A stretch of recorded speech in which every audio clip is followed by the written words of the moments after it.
Rehabilitasyon sa mga pangunahing kalsada sa Dagupan City balik operasyon na matapos pansamantalang itigil dahil sa undas. Silipin sa report. Matapos ang undas, balik trabaho na ang DPWH sa mga road rehabilitation projects sa Dagupan City. Ngayong araw, puspusan ng kanilang paggawa sa mga proyekto. Umaasa mga commuter na matatapos ang proyekto sa madaling panahon.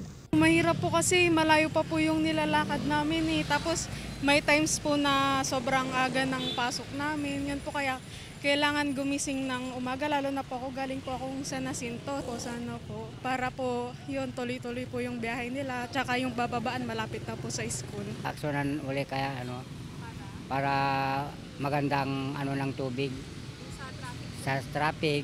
Ayos minsan nagta-traffic dahil din sa mga inaayos na karsada. Umaasa rin ng DPWH na magtutuloy-tuloy ang magandang panahon upang matapos sa takdang araw ang mga proyekto. Pinapadiretso na rin po natin ngayon kasi siyempre nung bakasyon, muna ang mga contractors. So ito, full blast natin itong November yung mga projects natin dyan sa Dagupan. Kasama si Daryl Peralta, Claire Lacanilao Dungka, One North Central Luzon.